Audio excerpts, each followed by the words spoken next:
Hey everybody, how's it going? Welcome back to Stylist Meets Vinyl. My name is Chris. Today we're talking about super groups. I had this idea today. I was thinking, how many super groups do I have in my record collection? And there's the obvious choices that come to mind when you think of super groups, which I'll show. And then there's also some peripheral ones that when you think really hard about it and you start to make the connections, they could qualify as super groups as well. Now, I think what's important to distinguish is the definition of a supergroup. To me, for the purpose of this video, I'm considering a supergroup as at least two members from at least two separate bands who have come together to form a new band. There's a lot of artists who leave bands and join other bands, but that to me doesn't make that band now a supergroup, because I think it needs to be formed out of kind of like the ashes of some old bands. So using that definition, I'm going to go through some records that I think qualify as supergroups, and then some other records that maybe you won't think of as a supergroup, but let me know in the comments whether you agree or disagree. So first off, the band that I thought of first, Crosby, Stills, and Nash. This is from 1969, their debut album. Sorry, one of my fiance's hair is out there. Debut album from 1969. You've got Graham Nash, Stephen Stills, and David Crosby from the Byrds, Buffalo Springfield, and the Hollies. Then, the following year, they became even more super. A year later, with the release of Deja Vu, they added Neil Young into the mix, who was also from Buffalo Springfield. And, the band, as I said, just even more of a superpower after this.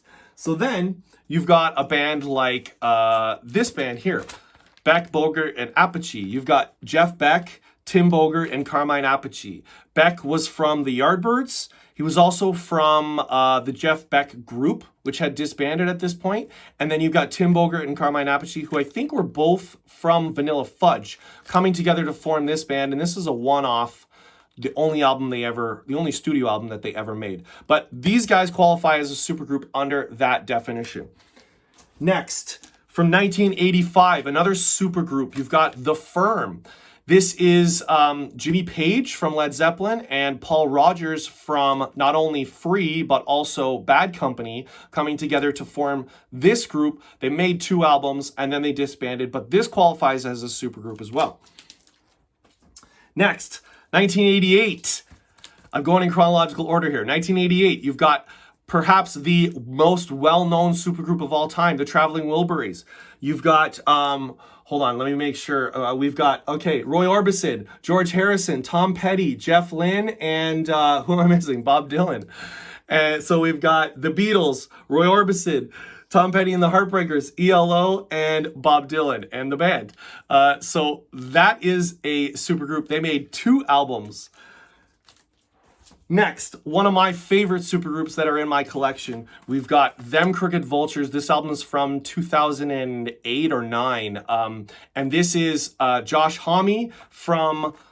does it show them? No, it doesn't show them. Josh Homme from Queens of the Stone Age. You've got John Paul Jones from Led Zeppelin, the bassist, and you've got Dave Grohl from Nirvana and Foo Fighters. And this is a one-off as well. I'm noticing a trend kind of with these supergroups just making like one or two albums and then splitting. But this is an amazing album. As I said, one of my favorites from my collection. Definitely one to check out if you can find it. It is tough to find. Okay, so those are like the usual suspects that you would think of when you think of supergroups. But then you've got some other ones based on that definition. Okay, how about this? Emerson, Lake, and Palmer. You've got Keith Emerson, who was in The Nice. You've got Greg Lake, who was in King Crimson, and Carl Palmer, who was in Atomic Rooster. So this qualifies as a supergroup, but I don't think people necessarily talk about them as a supergroup, but it qualifies. Next, now here's a question. Do these guys qualify as a supergroup? And actually, I think they're a little bit outside of my definition, but you've got London Town. This is the Wings. Paul McCartney, he was in the Beatles, and then Denny Lane, he was a forming member of the Moody Blues. So you can consider this a supergroup. However, I don't know if Denny Lane was in the Wings right from the beginning. So based on my definition, they weren't formed. So I don't know. Let me know. Is this iteration of the Wings a supergroup? Next, okay, by definition, these guys count, but I don't know if I would consider them a supergroup. So you've got Rainbow, Richie Blackmore's Rainbow. So Ronnie James Dio was in a band called Elf, and then Richie Blackmore was in Deep Purple. They came together in '76 and they created Richie Blackmore's Rainbow. Yeah, sorry. And now I don't know. By definition, they count, but I think the band that Dio was in, Elf, they weren't really that well known. So by that, kind of taking that into consideration, I don't know if I would consider them a supergroup. But let me know in the comments. What do you think? Is Rainbow a supergroup?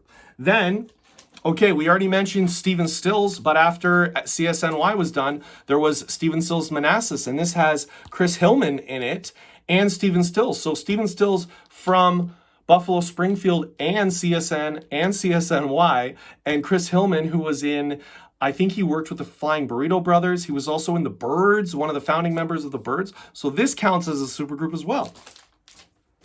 Now, lastly, let me know if this counts as a supergroup. I really started to think about, okay, you've got the Raconteurs. This is the album Consolers of the Lonely with, you've got Jack White from the White Stripes, and then you've also got, okay, I was thinking Jack Lawrence, the bass player, but they were in the Dead Weather, but that was after this.